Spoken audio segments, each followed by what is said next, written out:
ان الدین عند اللہ الاسلام۔ بسم اللہ الرحمن الرحیم۔ صرف 5 منٹ کا مدرسہ قرآن و حدیث کی روشنی میں۔ 25 ذوالقعدہ۔ نمبر 1، اسلامی تاریخ۔ حضرت امام ابو حنیفہ رحمۃ اللہ علیہ کی وفات۔ حاکم وقت نے کئی مرتبہ امام ابو حنیفہ کو قضا کا عہدہ سنبھالنے کی درخواست کی تھی، مگر ہر مرتبہ انہوں نے اس کو قبول کرنے سے انکار کر دیا تھا۔ آخر کار خلیفہ منصور نے ان کو کوفہ سے بغداد بلایا اور پھر اس عہدے کو سنبھالنے کی درخواست کی، مگر انہوں نے اس مرتبہ بھی صاف انکار کر دیا، جس کی وجہ سے خلیفہ نے انہیں قید کرا دیا اور بہت زیادہ تکلیفیں پہنچانے لگے۔ روزانہ کوڑے لگائے جاتے، اس کی وجہ سے وہ لہو لہان ہو جاتے تھے۔ آخر ایک روز رو پڑے اور ہاتھ اٹھا کر اللہ کے دربار میں اپنی بے بسی اور مصیبتوں کی شکایت کر دی۔ محمد بن مہاجر کا بیان ہے کہ ایک روز پیالے میں زہر لے کر زبردستی آپ کے حلق کے اندر ڈال دیا، اس کے بعد ہی ان کی وفات ہو گئی۔ یہ 150 ہجری کا زمانہ تھا۔ 50,000 سے زائد لوگوں نے نماز جنازہ پڑھی۔ آپ کی نماز جنازہ 6 مرتبہ پڑھی گئی۔ سب سے پہلے قاضی بغداد حسن بن عمار رحمۃ اللہ علیہ نے، اور آخر میں آپ کے صاحبزادے حضرت حماد رحمۃ اللہ علیہ نے نماز پڑھائی۔ ہزاروں علماء پر آپ کی وفات کی خبر بجلی بن کر گری اور رنج و غم سے نڈھال ہو گئے۔ امام شعبہ رحمۃ اللہ علیہ کو جب وفات کی خبر ہوئی تو انا للہ پڑھا اور کہنے لگے کہ کوفہ سے علم کا نور بجھ گیا۔ سنو اب اہل کوفہ امام ابو حنیفہ رحمۃ اللہ علیہ جیسا شخص نہیں دیکھے گا۔ نمبر 2، اللہ کی قدرت۔ مکڑی کا جالا بننا۔ اللہ نے ایک چھوٹی سی مخلوق مکڑی بنائی۔ دیکھنے میں تو وہ ایک چھوٹی سی مخلوق ہے، لیکن اللہ تعالیٰ نے اس کو عجیب و غریب ہنر دیا ہے۔ وہ اپنے اندر سے اتنا جالا نکال سکتی ہے جس سے اس کا پورا گھر تیار ہو جاتا ہے، اور شکار کرنے کے لیے جال بھی تیار ہو جاتا ہے، اور مکڑی کا یہ باریک تار اتنا مضبوط ہوتا ہے کہ جب کوئی کیڑا اس میں پھنس جاتا ہے تو 1000 کوششوں کے باوجود اس میں سے نکل نہیں پاتا۔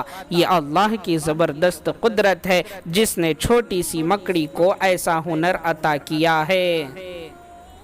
نمبر 3، ایک فرض کے بارے میں، قربانی کرنا۔ رسول اللہ صلی اللہ علیہ وسلم نے فرمایا، جس کے پاس وسعت ہو پھر بھی قربانی نہ کرے تو وہ ہماری عیدگاہ کے قریب بھی نہ آئے۔ ابن ماجہ۔ فائدہ: جو شخص صاحب نصاب ہو اس پر قربانی کرنا واجب ہے۔ نمبر 4، ایک سنت کے بارے میں، نماز جمعہ میں مسنون قرات۔ رسول اللہ صلی اللہ علیہ وسلم جمعہ کی نماز میں سبح اسم ربک الاعلی اور هل اتاک حدیث الغاشیہ پڑھا کرتے تھے۔ ابو داؤد۔ نمبر 5، ایک اہم عمل کی فضیلت، راستے سے تکلیف دہ چیز کو ہٹانا۔ حضرت ابو برزہ رضی اللہ عنہ نے رسول اللہ صلی اللہ علیہ وسلم سے عرض کیا، اے اللہ کے رسول، مجھے کوئی چیز سکھا دیجئے جس سے میں فائدہ اٹھاتا رہوں۔ تو آپ صلی اللہ علیہ وسلم نے فرمایا، مسلمانوں کے راستے سے تکلیف دینے والی چیزوں کو ہٹا دیا کرو۔ مسلم۔ نمبر 6، ایک گناہ کے بارے میں، سونے چاندی کے برتن کا استعمال۔ رسول اللہ صلی اللہ علیہ وسلم نے فرمایا، جو شخص سونے یا چاندی کے برتن میں کچھ کھاتا یا پیتا ہے تو وہ اپنے پیٹ میں دوزخ کی آگ بھرتا ہے۔ مسلم۔ نمبر 7، دنیا کے بارے میں، دنیا میں چین و سکون نہیں ہے۔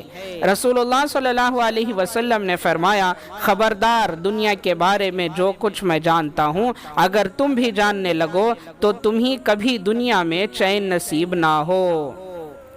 نمبر 8، آخرت کے بارے میں، قیامت میں مومن و کافر کی حالت۔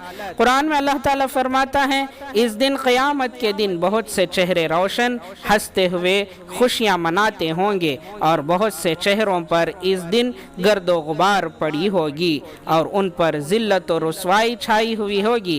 یہی لوگ منکر و بدکار ہوں گے۔ سورہ عبس آیت نمبر 38 تا 42۔